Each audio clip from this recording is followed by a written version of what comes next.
Michael Irons, Worlds Old and New, by Nathan Moore. Chapter 2, Sepulchric Companions. The half-moonlit night retained the summer's pleasant warmth. Michael Irons, armed and black-clad, traveled by foot, swift and silent over the southern fields of France, ever and always on the hunt for evil. But hunters of any kind rarely first stumble upon potential quarry, finding instead evidence. And given what Irons hunted, evidence was often not found gladly.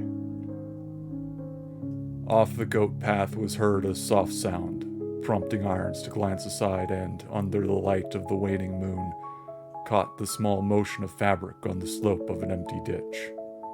Therein he found a peasant girl, blouse and skirt rent, the ruined fabric in her desecrated body both stained brown and red, her large blue eyes dim and unfocused as she lingered against the long sleep. A single glance of her exposed form, and Irons saw the poor creature had suffered and was long beyond aid. He knelt beside her and removed the glove of his right hand to then clasp her frail fingers. Perhaps thought and action were beyond her soul's failing light. Perhaps the response was made of instinct, but Irons felt the faint press of fingertips against his palm. For a small moment they remained thus. Then the slight grip of her delicate, work-worn hand faded. He checked for breath and found it absent. Irons rose, numb, wiping his hand on his black trousers, features and stance stoic. The fire of vengeance in his chest would have once erupted, spilling from him as violent epithets and vows for a bloody reckoning. This had long since become detached and concentrated, hardened and crystallized into an expansive sensation cold and vast, its silent conclusion as inevitable and implacable as a glacier. Men will die for this. He slipped his hand into his glove once more and began the hunt. Albert was not the smartest, the strongest, nor the fastest.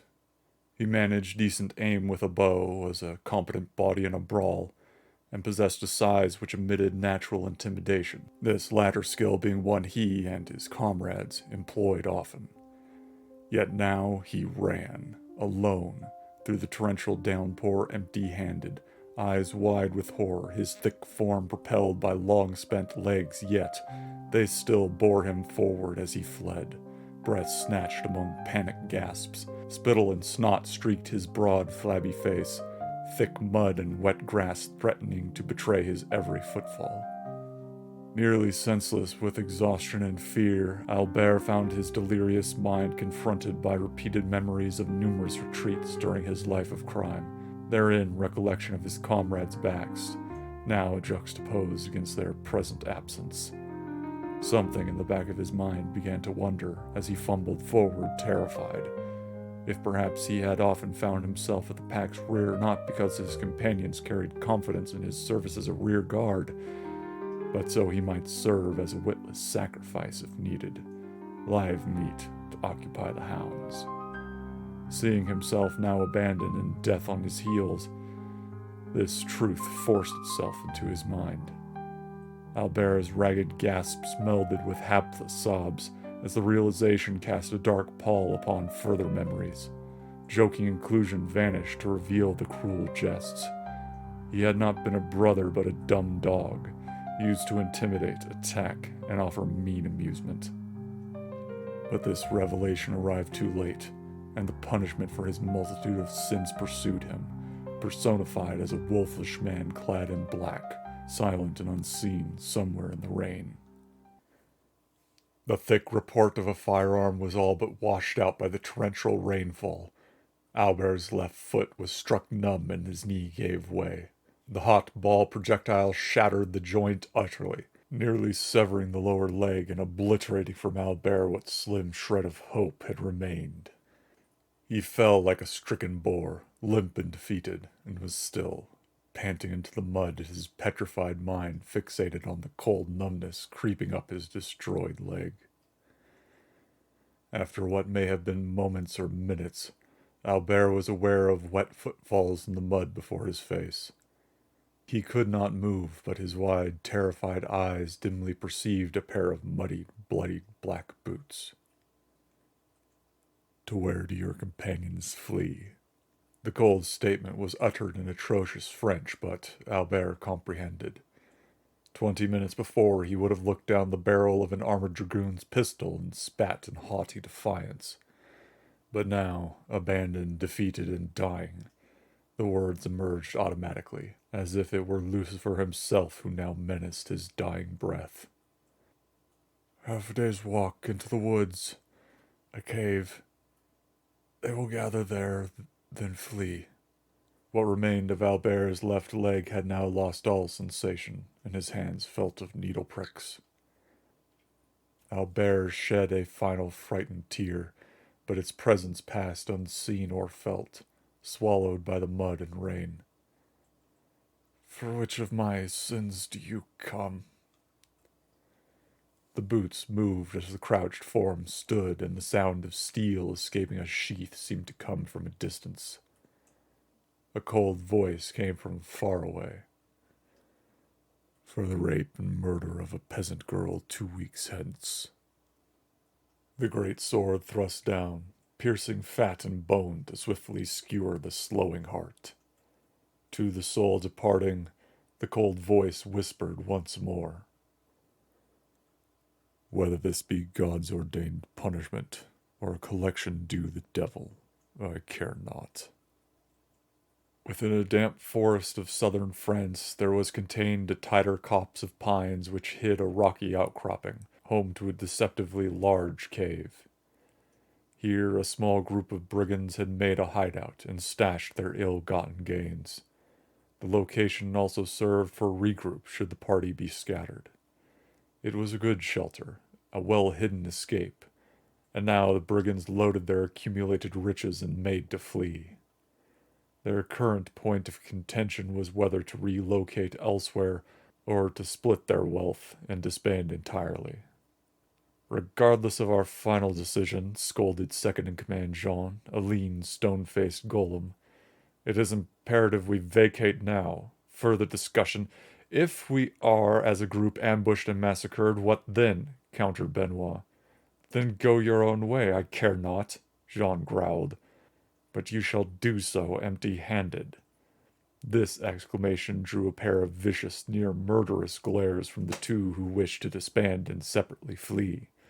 French blood boiled easily and now threatened to turn bad into worse. Aside a little distance, a third member, Durand, found himself anxiously engrossed in this discourse, like a mouse between two cats, for he was terribly afraid to be alone, but also afraid for his life should he stay.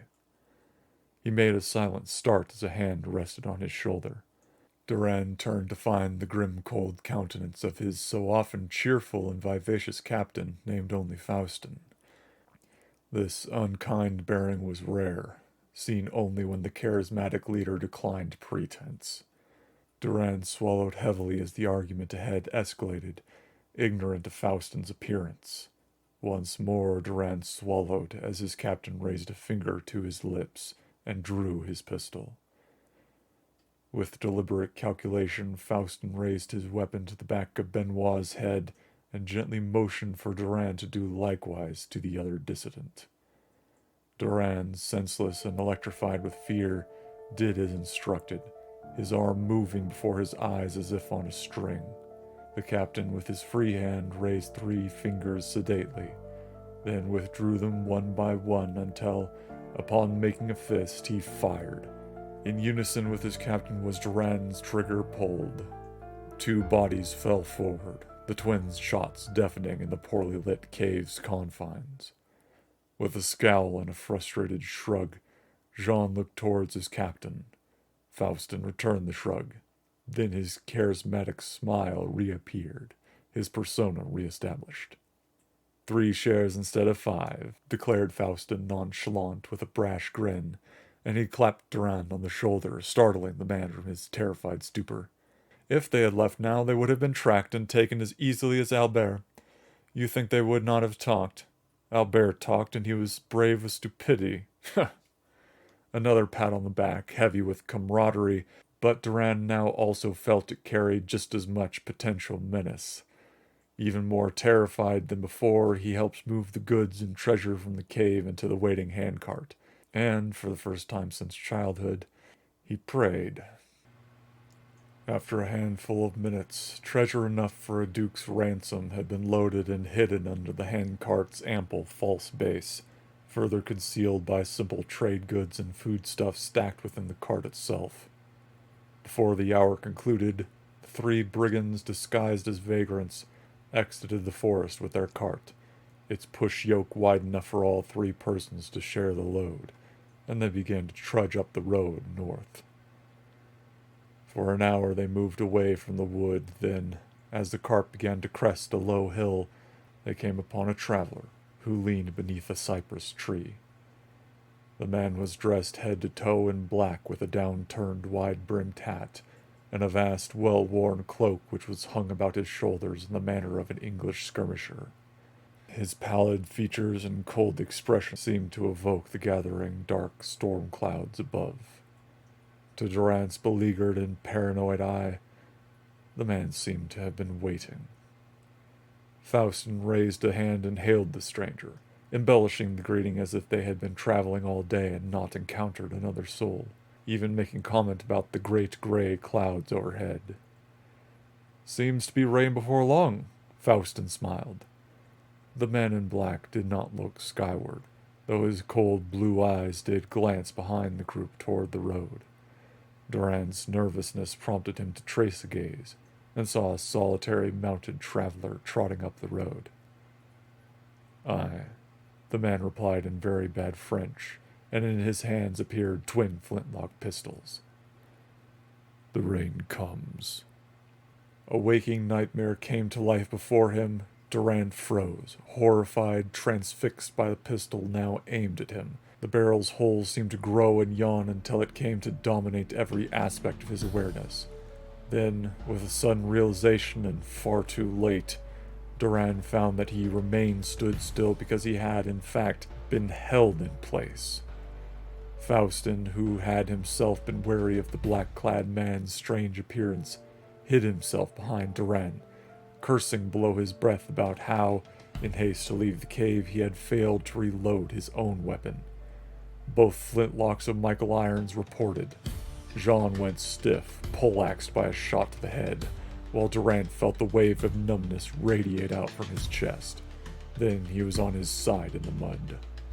Seeing both of the assailants' weapons spent, Faustin closed on Irons in an instant, his own slender blade drawn as if by precognition. While Irons drew his great sword, and despite his readiness and skill, he found himself driven back, at first by the ferocity of Faustin, then by the man's comprehensive ability. For a moment the advantage rested with Faustin, but as Irons began to regain himself, and despite his ample sword not being ideal for fencing, it did seem that a protracted encounter would likely resolve in favor of Michael Irons. Clever Faustin, too, seemed to understand this, and with greater effort was his advantage pressed. From down the road, the flintlock's smoky bark rolled like distant thunder, startling the traveler on horseback. Assumed the armed and black-clad man to be a bandit, with courage this lone man rode to aid these put-upon vagabonds. Yet, on arrival, and to the rider's grievous shock and misfortune, the deceitful Faustin seized what remained of his dwindling advantage over Irons. In a moment he made distance and spun away from Irons to grab the mounted man, and bodily heaved the startled form. Without hesitation, Irons inserted himself between the flung individual and the unmerciful ground, allowing himself to collapse underneath the traveler to ensure the unhorsed man came to no accidental harm. Even before he and the stunned man fell entirely, Faustin was upon the upset horse and, with reckless abandon, fled south down the road. With both firearms spent, Irons could do naught but turn his attention away from the momentarily escaped quarry. From his position, supine and doomed, Durand struggled to feel or move any facet of himself, his unblinking eyes held on the stilled profile of Jean. along with an oncoming numbness to his body and darkness lapping at the periphery of his vision. Duran felt the weight of all his fears clamber onto his back and chest at once. He could hear his breaths grow thin and short as unbridled panic gripped his heart. Yet even these efforts were muted, blunted by the inevitable. The black and muddy boots of Michael Irons appeared within his failing vision. "Where do you believe your captain flees, dead man?" Duran spoke, capable of little more than a whisper. I know not, however far the horse lasts." "Due south," Irons seemed to muse aloud, only half directed towards Duran. "Even all the way to Spain?" Duran meant to shrug, but even that motion was beyond him. The numbness seemed to have spread to his mind. Breaths came easier now, though while lengthened they grew more shallow. "I am afraid." Irons crouched next to Duran, his stoic visage peeking from beneath his hat's black brim, blue eyes absent of vengeance. It was a cold gaze, unperturbed and without remorse. "I imagine you always were," remarked Irons, as dispassionate as the sawbone remarking upon a broken leg. "I might have pitied you had you not paved your own road to damnation." Duran breathed a few more attempted articulations, then spoke no more. Irons rose to attend the cast-aside traveler, and to inquire about where the road south might lead.